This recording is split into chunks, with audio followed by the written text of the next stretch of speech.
Financial Matters. 20 minutes after 8 o'clock, and Dr. Frank Magwegwe is here with me. He will be a professor. Thanks, bro.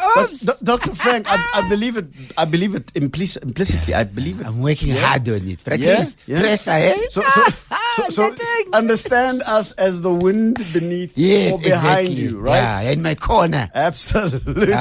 Talk to me about what you thought of last week's show. Bro. Yeah? I mean, when we finished the show, we couldn't take all the calls. Yeah.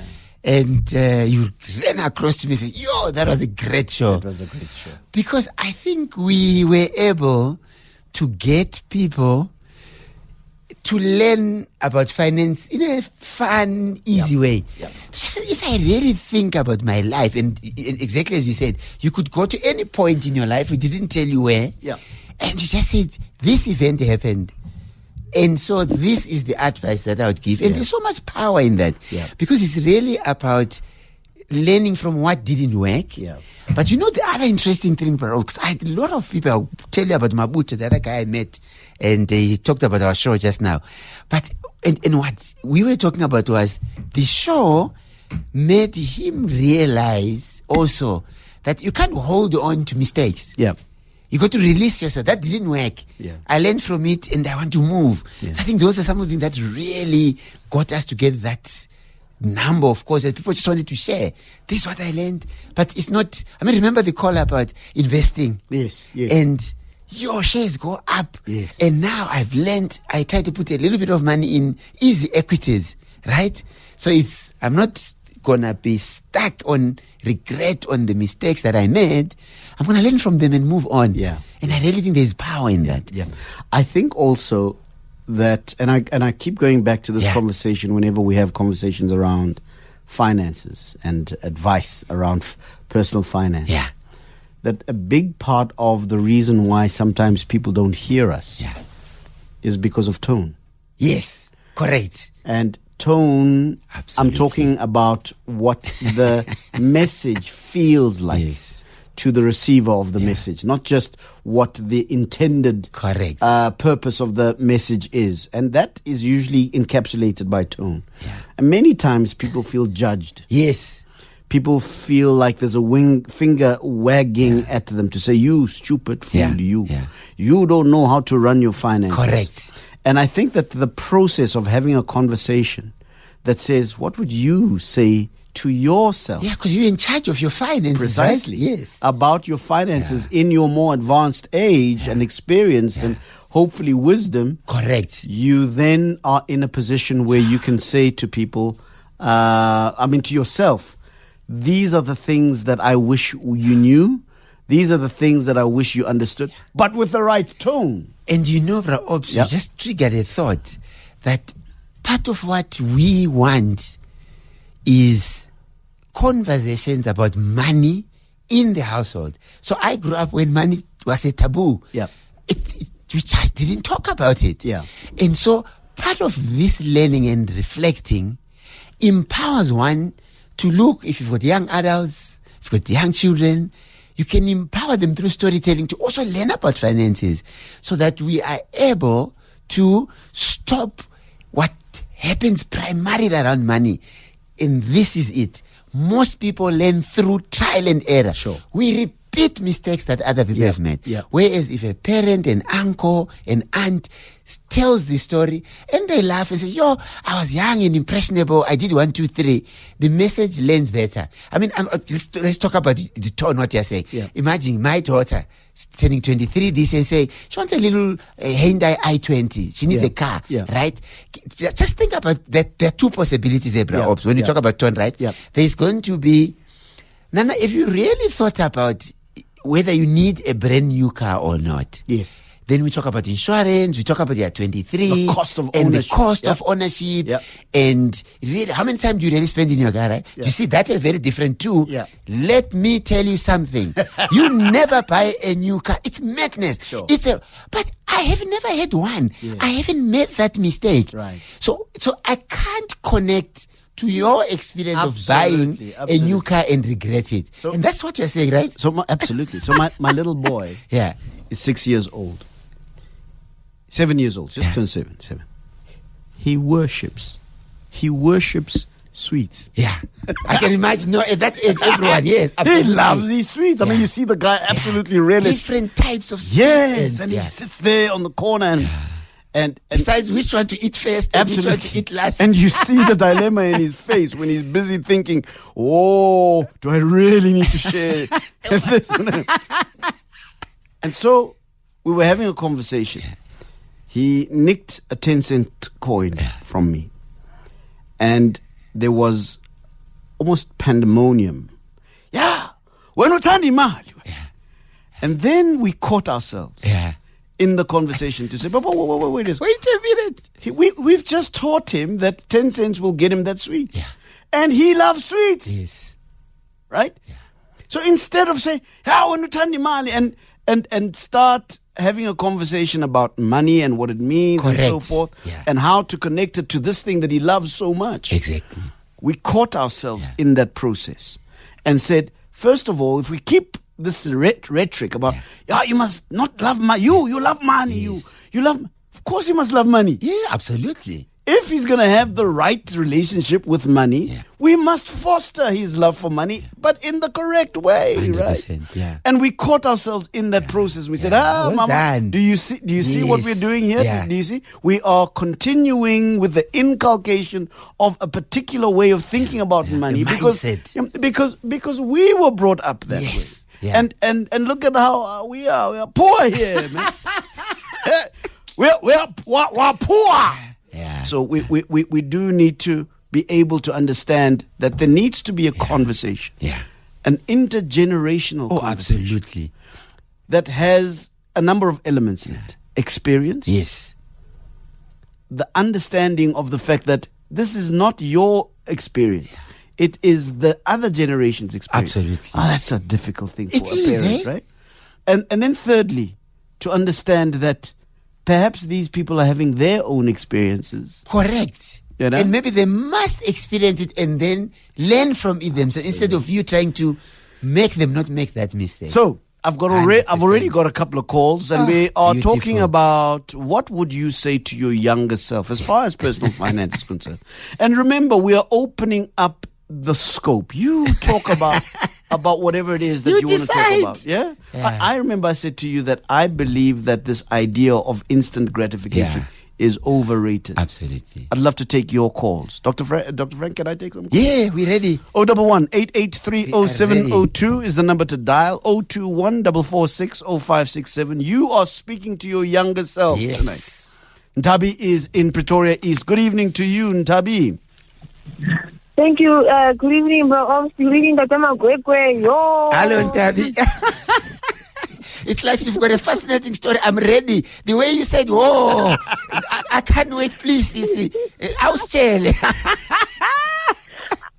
I'm 45 years old, right? Yeah. And I'm in the process now of getting out of debt. But I only realized late last year, that actually the bank, when you go there, you must approach your relationship with the bank with extreme caution, because they are similar to, when you are on your exit point in a shop, and then there's these lines and a little bit of panado is there, which is useful, a little bit of condoms in case you decide to go the other route in your life. So it's essential things and a whole lot of unessential things. Correct. So you must approach your banker, whoever it is who's in the bank, with such extreme caution, because they are not your friends. They are telling you stuff that you don't need, stuff that you can do without, and they actually rehabilitate you. I don't know how to put it. Yes. No, that's right. When they make you think, I can't survive, I need this loan. I can't survive, I need this. Then all you need to do is just to chop and change in your budget. Yeah. They don't say to you, don't chop and change your budget. They will go sharp. Yes. They will never say that. They're selling you money at a higher price. That's what they're doing. Yeah. Doc? How do you respond? It's huge. It is huge, Ntabi. That realization is absolutely huge. Because we tend to think that people that are in the business of business are our friends. They're in the business of business. Money. No. Yes. Yeah. No. Hallelujah. I think you are absolutely on the money there. I do want to hear what the doctor has to say about that. My goodness, you just reminding me. I had a talk with my colleague Tembi Dube at Nedbank yesterday. Oh, in the bank there. She was talking exactly about that. You know what she said? Yeah. We're just talking about times are tough and kids and Model C and private schools. Yeah. And then she says, yo, Dr. Max, the thing that's so interesting about banks, in our own bank, Nedbank, in any other bank, right, is that because of technology, we download these apps and she was just talking about, sometimes you go into an app, it shows you, Bra-Obs, that right now, you are eligible for 25,000 Rand. Yeah. And she was talking about your point, instant gratification, but also the discipline to say, if I don't need the money, the fact that the bank says I qualify for it, it doesn't mean I must use it. Doesn't mean I must get it. Doesn't mean I must think of a holiday. And that's what Ntabi is telling us. To say banks are businesses that exist to facilitate exchange of money in the economy. Yes. You need a loan, they give Bra-Obs. Yep. You want to start a business, you get part of Bra-Obs' money that he deposited to start a business. That is their business. Yep. And so it's very important for us. Whether you go to an ATM, I was shocked a few years ago, it says, happy birthday, Frank Magwegwe, you eligible for 100,000 loan. Yeah. And those messages can tempt you, right? Especially when you're struggling with finances. Yes. So spot on the money to say, understand your relationship with any credit provider or any financial institution. They are in the business of giving loans if that's the service you are getting from them. Yeah. So absolutely critical that bit of insight from Tabi, because it also exposes something else. Yeah. Because somebody is friendly to you when they're speaking to you nicely, and I suppose we need to be aware of the context. Yes. Sometimes we're so used to being spoken to in a bad way. Correct. Without the courtesy of friendliness. So used to the way we speak to ourselves. Yes. I mean, if you looked at how we speak to ourselves. That's internal dialogue, right? Internal dialogue that's going on. When are you so stupid? Yes. Look at what you did. Yeah. Hey, you're stupid, man. You amount to nothing. Your father told you, you're stupid, man. Yeah. You're talking to yourself, right? So when somebody speaks nicely to you, you are immediately magnetized to the opportunity of having somebody speak to you with kindness and dignity and respect. Yeah. And of course, people that work in banks are trained to do so. Absolutely. You're so spot on. And what happens is that you stop being on guard. Yeah.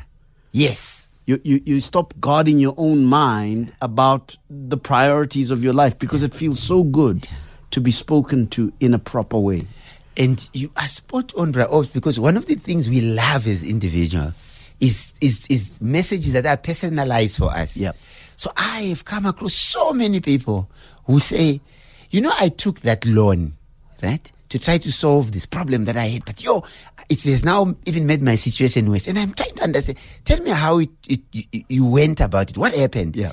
And in many instances, people say, Nitole SMS. It says, hello, Aubrey. Come on. They know me. Hey?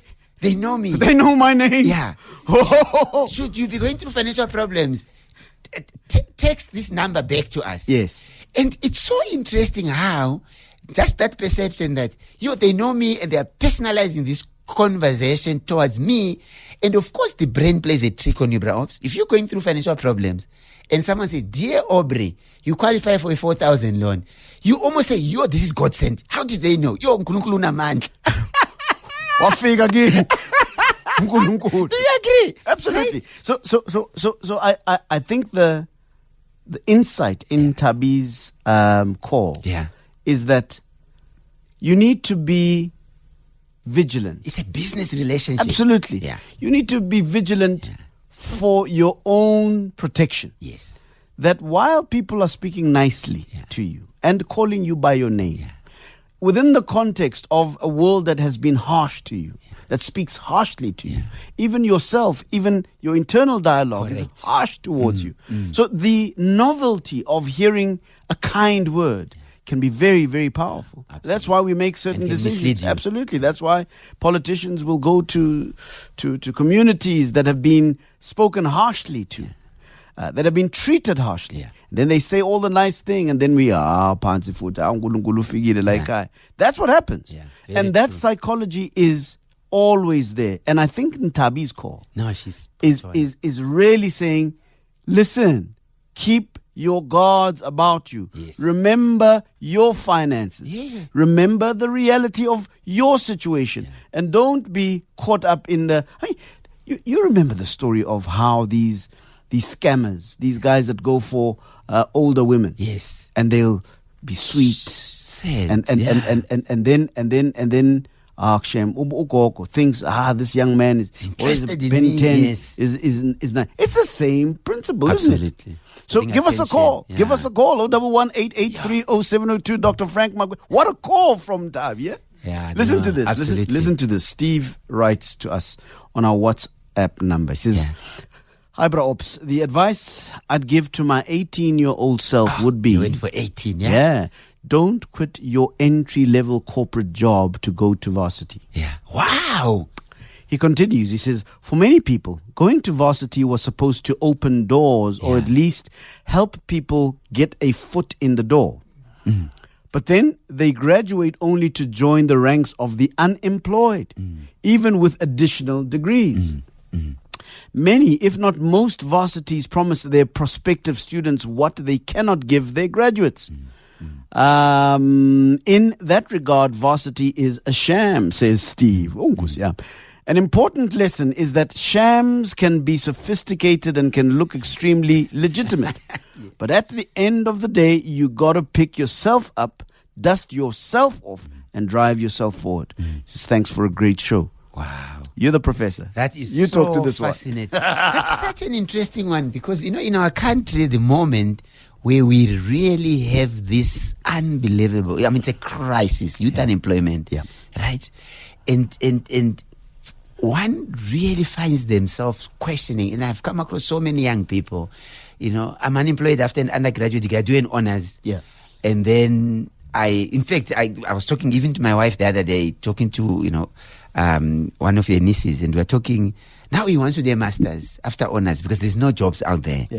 And so that discipline of saying, maybe at honors, if I am already, in the tertiary system, let me find an entry-level job to gain experience.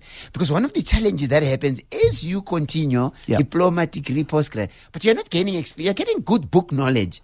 And often you're at a disadvantage when it actually comes to, here is a job that we have. We want someone with some experience of selling something or some experience in a call center. And you don't have, but you've got an honors degree. So that balance is quite important. And you mentioned mindset, Brao. You close on that. And we're talking about your son. And think of the mindset that most loving parents would have. It would be against what Steve is saying. They would say, I don't care what you're going to study. You just go there. Just go to university and get a diploma. Partly because our parents didn't get those opportunities. So it's quite a challenge, to balance that one. I think I would close off with this. Even though we have high levels of unemployment, Ops, what we do know, and this is a fact from Stats SA, there are more unemployed people with lower qualification than higher. So the most people hit by unemployment in South Africa is people who exit school around grade 10. They don't have matric, for example. They're the highest in terms of unemployment. Then the moment diploma, the moment of a degree starts improving a little bit, but he's got a point that you can be unemployed with a qualification. So think about it. I was talking to somebody whose opinion I take very seriously. And they were saying to me, Orbs, I'm worried about how you talk about academic education. Because you tend to have, again, a tone that wants to suggest that academic education, you don't say it, but your tone suggests. And this is somebody whose understanding of communication is very, very sophisticated and advanced. So that's why their advice means so much. Says to me, your tone wants to suggest that you think that academic education is obsolete. That doesn't matter anymore. Let's all shut down the universities because they don't matter anymore. Understandable, because you are not an academic type person. I'm not an academic. I get to go guys. But I think this for me is an opportunity to correct that. Education, in whatever form it comes, is important. Absolutely. Academic education is even more important because of the disciplines that it inculcates in a person who goes through that process. There's a process where you begin, there's a process when you are in the process, and then there's an end to the academic education situation. It is critically important for those who are in that space, in that process, to start to go through the process, because there's learnings in the process. Absolutely, very true. Even the failing. You learn a lot. Is a process of learning. It's important. Learn about yourself. Absolutely. So academic education is critically important. But it's not for all of us. Yes. It's not the be all and end all as well. Absolutely. It's not for all of us, and it's not the be all and end all of all knowledge acquisition. Oh yeah, absolutely. And I think Steve's point is not speaking so much about education as it being bad. Yes. 100%. But rather the promise that the idea of education used to have. Yes. There was a time, Dr. Frank, that simply by having a degree, you were guaranteed a job. Very true. There was a time. True. Yes. Not too long ago. Oh yeah, absolutely. And many of the people who are of my generation and your generation and maybe slightly older can attest to that. Oh, yeah, that's why they'll continue to say, get a degree. Get the next higher degree, the honors. Go get the masters. Go. Correct. Even though you haven't even had the experience of the entry level job, right? Because that was our experience. The fact of the matter now is that it's no longer like that. Totally different. It's a different thing altogether. So I understand what Steve is saying, and I'd be interested to know how old Steve is now. But I understand what Steve is saying, because we are now in a situation where people hire now for attitude more than they do for skill. Yeah, for stress management. Yeah, because they believe resilience, that we grit and all of those things. We can teach skill, but we can't teach attitude. 100%. So you find very, very often that people now employ attitude, right, rather than skill. But the rhetoric, the story is still the old story that says no, get as many degrees as possible. Yes, because and it is true in terms of the people that went through that process. So that's why they speak in such convicted fervor about that specific thing. And I think what you are saying is that follow your finances, not your friends. Yes. You're saying understand your reality. Understand where you are. And then apply your mind to the situation that you are in. There is no one size fits all formula. If you are gifted and you are that way inclined, I'm talking about academically inclined, please keep going. We need academically disciplined people. Correct. We need them. But we also need plumbers. But we also need electricians. Absolutely. So it's very, very important, I think, for Steve. Technical skills, for Steve to be able to manage that message to his younger self. Oh, yeah. Yeah? Yes. To say that, what academic education meant for his older generation may not necessarily mean the same thing. But there's never a moment when knowledge is wasted. To gain knowledge can never be a bad thing under any circumstances. So I think maybe what we need to do is to say to Steve, perhaps for you that experience is true. Yes. But careful, that it might not necessarily be true for the next generation. In the next generation, yes. Particularly your younger self that may be listening right now. Yeah? I agree with that, bro. 011-883-0702 is the number to dial. 021-446-0567. We're taking your calls. What would you say to your younger self? Yeah? Somebody says, Orbs, thanks, Orbs. Doc hit the nail on the head with his response. Yeah? Listening to that response around the issue of, I think they were talking, they're talking about Steve. Oh, Steve, okay. Steve. The doctor hit the nail on the head, on that response. Steve, thanks very much for that. Love to take your calls. Going, yes, absolutely. The issue of education is always a big one. Yeah, it is. I would, and I am still telling my children to go and study. Yeah. I'm not an academically trained individual, but I still say the same for my kids because I understand the value of the discipline. Yeah, I might have been a slightly different individual type of person, but who says my children are going to be? So I would advise myself, given the opportunities that I had then, to continue to study and pass, instead of going through some of the hard lessons that I had to go through. I think had I continued with my academic disciplines, I would not have had to go through the ping pong. A different path, bro. Yeah, no, I took a very difficult path. My path was slightly different. I learned the hard way. I went to the school of hard knocks, literally. And I suppose that it's important to understand that you don't have to go through the school of hard knocks all the time. 100%. You don't have to get a beating all the time. And I think that's what Ntabi really reminded us today. To say any offers out there, loans, whatever things that are advertised as we care for you, come and get this. Just remind us, this is a business transaction. Give us a call. We'd love to take a call. Dr. Frank Magwegwe is here with me. We're talking about what do you say to your younger self? I want to, in the next 13 minutes, talk about what you would say do. And what you would say don't do. Yeah, that's a good one. Because I think, Dr. Frank, when you said to me last week that don't tell me what I can't do. Because you sort of tease me to wanting to know what does that mean. I would like to hear from our listeners. What would you say do to your younger self? And then what you shouldn't do. But I'd love to hear your qualifications, the rationale that you use in that advice to your younger self. So give us a call. 011-883-0702 is the number to dial. I would love to hear from you. What would you say to yourself? Do. Not just don't do. Because I think we get sometimes caught up in this thou shalt not. Correct. The finger wagging thing. And one of the things that I would have said to myself, do, Dr. Frank, is read more. Wow, that's a powerful one.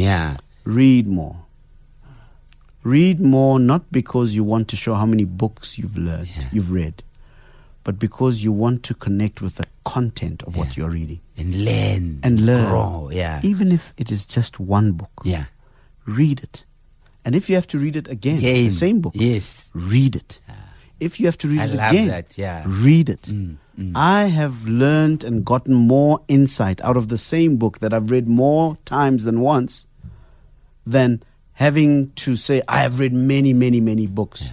And I think that what I would have said to myself is, seek for insight. Desire, love, insight, and wisdom. Love it. Know it and be able to recognize insight and wisdom rather than just data. That's what I would say to myself. That's a powerful one, and I suppose it would have to be me at round about 19. Right. You know what I mean? What would you say to yourself? Wow. So I've been thinking about it as we're speaking. I think one of the things I would say to myself, I think all the way, when I got to vets and I did some prior struggles. So I go to verse 94 and I'm already 22.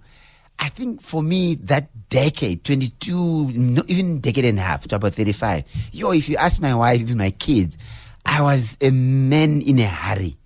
I almost felt that I need to catch up because I didn't finish and just go, to varsity. Yeah. I worked, I was selling fruit and veggies and all that. I mean, if I go back to that sort of 22, 23, I would say to myself, slow down, It will be okay in the end.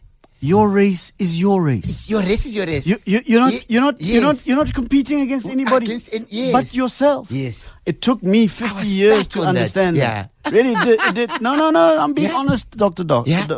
Frank. Yeah. It took me 50 years to understand that I'm in no race with nobody. It's a hard one, eh? Absolutely, because you're looking at guys you went to school with that are getting an X4 from Germany. You know. Yeah. Let's take some calls. Sam is in Pretoria. Hi, Sam. Bro. Hey, Tara, bro, Sam.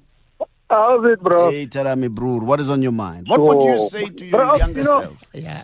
I want. Yes, I'm coming there. Yeah. I'm just gonna say something first before Happy. I Go for it. Bro, there's sometimes when look, I'm listening you in my car. Yeah. And I like this show. I love it. Thank you, sir. Thank you. At times as you speak, bro, Yeah.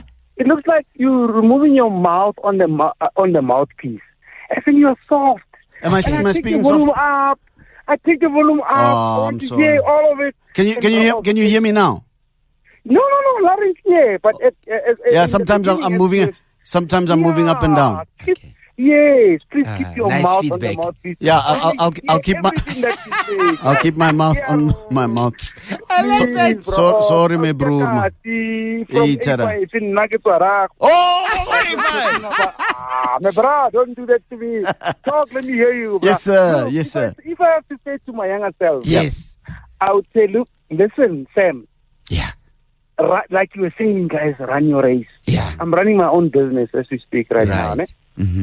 Even though things are tough financially and all that, yes, I went through up and downs, the business. You know what I mean? Yes. And I've learned a lot. At times, you tend to look at other people of their successes. Yeah. But it's not what you are in terms of business. Yeah. That person is doing something different. Yes. And it's got its own challenges. Where now your own business is this kind of a business. Sure. Yeah. Look at it, focus, and dig your heels into the ground. Sure. And focus and do it and make it work. Yeah. Yeah. Keep on to your dream. Yeah. Keep on to your plan. You know, no matter how hard it can be. Yeah. One day you'll make it. Yeah. And you'll be on the other side. Sam, that's powerful. Don't raise other people like you guys were saying. Yeah. Thank you guys. Eh? My bro, is I powerful. appreciate it. And listen, I'm going to stay in the mic. Bro. Chris is giving me a big look here. We are sorted. Shobra Sam. Hey, Tara, my bro. Hey, Tara. James is in Rudapur. Hi, James. Well, thanks for taking my call, man. Listen, I want to tell you, Eugene, that we enjoy your conversation so much. Oh, thanks, James. And when that Dr. Frank laughs, I want to record it. No, we love you guys. What I want to say is, every person should remember that your ability to earn money can change tomorrow. Yes. Yeah. You can get up on a stepladder at home, you can fall down, and everything in your life can change. You may never be able to earn money again. So when you have money, spend it wisely. Save some, keep some of it back. Spend a little bit of it because you might need some of that tomorrow. Don't think there's years to come. There's plenty of years I can still get rich. Forget that story. Start to save when you start to earn. Yeah. At that time. Oh, that's powerful. James, tell me, is that something that you think, had you understood, you would have been at a different place, different place financially right now? Yes, I would have taken less chances. Yeah. I would have thought less times that this must work. Yes. I mean, even though the last time it didn't work, but this can work. This must work. And then you end up at now, I don't have that too. Yeah. This also didn't work. All those kind of things. And you should just save more than what you spend. Yeah. If you can get that done, then I mean your head is through. Yeah. Then you're right. James, I think that advice would work even for me now at my old age, yeah? It's a mindset, bro. Ops, yeah. James, thanks very much for your call. Thank you, my brother. Mfundo is in Pretoria. Awesome. Hi. Hi, guys. Yeah, man. Very good. Thanks. Mfundo, what is on your mind? What would you say to your younger self? There are a couple of things that I say. The first one, yeah, and the most important is that, Mfundo, learn to postpone self-gratification. Okay. If I can learn that now, that would be good. And also coupled to that would be the notion of knowing that once you set your goals, don't shift them unnecessarily. Right. Don't change the goalposts. Yes. If you say you're going to save 20% of your after-tax earnings, stick to that right up to the end and don't allow a self-gratification to mess around with that plan. Yeah. Fundo, thank you very much, my brother. Appreciate it. And indeed, I mean, sage advice to ourselves. And you're also seeing the connections, and this is what we aim for in this show, right? Yeah. To say money is so central to our lives, but we complex human beings with so many other things happening. Yeah. And you see how people have connected careers, university. They all are glued by the need to earn. I mean, even James now telling you can fall off a ladder and you can't earn. Yeah. So just have the discipline to say, this future that I plan for, it's uncertain. I don't know. That is so powerful. Dr. Frank, what is the, what do they call it? The doctor's prescription for this week? I think these last two shows have really, really reminded us, for me, that we all have stories, bro. Your story matters. So getting time to reflect and just go and say, what has worked in my life? Whether it's finances or job or studying, whatever. And doing more of those. What hasn't worked? And doing less of the. And I guess framing, giving advice, in that way really works well. So really the prescription is inviting our listeners, if you haven't had the opportunity, 702 Cape Talk listener, reflect and find out what has worked for you. In June 2023, December 2023, you reflect and say, what did I stop doing because of my reflection? Or what did I do more of? That is my prescription.